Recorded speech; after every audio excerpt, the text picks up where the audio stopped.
In Welch, Oklahoma, December 30, 1999, a fire was reported at the Freeman home shortly after 5:30 a.m. when a passerby reported the fire. A day earlier, on December 29, the 16-year-old Lauria Bible asked for permission from her parents to spend the night at the Freeman home. Both her and Ashley Freeman were high school friends, and they were planning to spend the night together so they could celebrate Ashley's 16th birthday. Lauria's parents told her she could go with the condition that she be home by noon of the following day. That was the last time that they would see their daughter. This is the disappearance of Lauria Bible and Ashley Freeman. When the firefighters arrived, they noticed that the whole house was engulfed in flames. After the fire was extinguished, the police determined that the fire had been arson. Inside the home, the charred remains of Kathy were discovered lying on the floor of her bedroom. She had been shot in the head. Initially, no other remains were located, which led the local law enforcement to extrapolate that Ashley's father, Danny Freeman, had slain his wife and fled with both girls. Bible's parked car was in the driveway of the home with the keys in the ignition. On December 31, 1999, Bible's parents, Lorraine and Jay, returned to the scene, hoping to find any additional clues that law enforcement may have missed. While walking around the extensive rubble, they discovered what appeared to be the shape of another body and, upon looking closer, notified the police. The second body was determined to be that of Danny Freeman, who, like his wife, had also been shot in the head execution style. According to Lorraine Bible, from what she could see on the scene, the body had no face. Following this discovery, the crime scene was re-examined by the law enforcement, yet no sign of Bible or Freeman was found. It was now clear from the clues that the girls were not in the house during the time it was burning. This led the police to investigate for years, often reaching a dead end from bad faith actors. In the decade following the disappearance of Bible and Freeman, two convicted killers, Tommy Lynn Sells and Jeremy Jones, confessed to murdering them, but subsequently recanted their admissions. Jeremy Jones had claimed that he murdered Freeman's parents as a favor for a friend over a drug debt, then took the girls to Kansas, where he shot them and threw their bodies into an abandoned mine. Searches of the mine Jones identified proved fruitless, and Jones subsequently admitted he had fabricated the story in order to get better food and additional phone privileges in prison. While Tommy Lynn Sells is an unreliable death row convict who got executed on April 3, 2014. Despite being convicted of only one murder, the authorities believe he actually committed a total of 22 murders, while he himself claimed to have murdered over 70 people. Another rumor circulated among locals that the Craig County Police Department had been feuding with the Freemans at the time, over the death of their son, Shane Freeman, who was shot by a deputy after stealing a car. While his death was ruled justifiable, the Freemans had threatened to file a wrongful death lawsuit.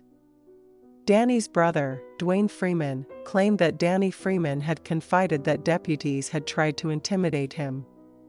This lead becomes somewhat believable when we take into consideration that the police jumped quickly on the conclusion that Danny had murdered his wife and fled with the girls, despite not having any motivation to do so. If his body wouldn't be discovered by the Bible family, probably he would have remained the main and only suspect. Years later, in April 2018, it was reported that Ronnie Dean Busick, then aged 66, had been arrested and charged with 4 counts of first-degree murder in connection with the deaths of Bible and the Freeman family. 2 other suspects were named as well: Warren Philip Welch II, dead in 2007, and David Pennington, dead in 2015. At least a dozen witnesses claimed all 3 men bragged about raping and murdering Bible and Freeman and having taken Polaroid photographs of them. Several witnesses alleged that the three men killed the Freemans over drug money, and that the girls were held captive in Welch's trailer for several days before being murdered. A female witness who lived with Welch a short time after the disappearances provided a sworn affidavit that she heard conversations between the three men where they disclosed that the murder victims had owed them money, and that Welch kept a briefcase containing the Polaroid photos, which showed both girls bound and gagged with duct tape and lying on a bed, with Welch lying next to the girls in some of the photographs.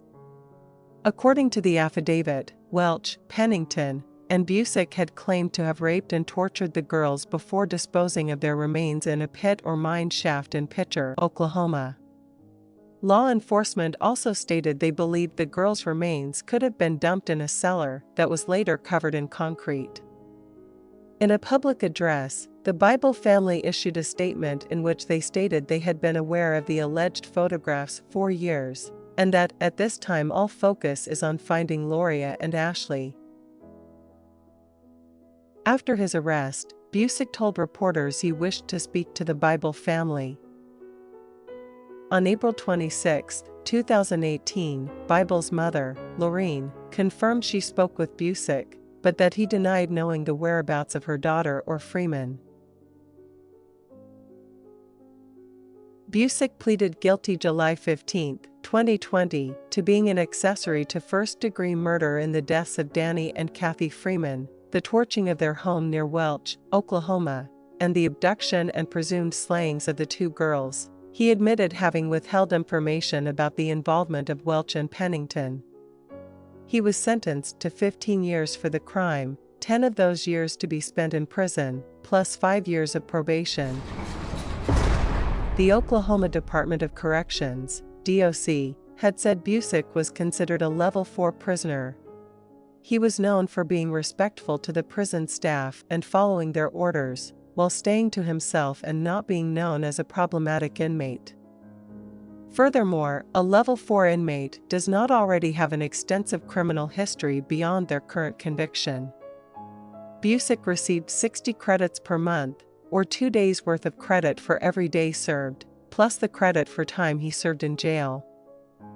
Ultimately, Busick's positive track record while behind bars led to an early release for good behavior. He was released on May 19, 2023, after serving just 38 months of his 10-year sentence. The bodies of Lauria Bible and Ashley Freeman remain missing to this day.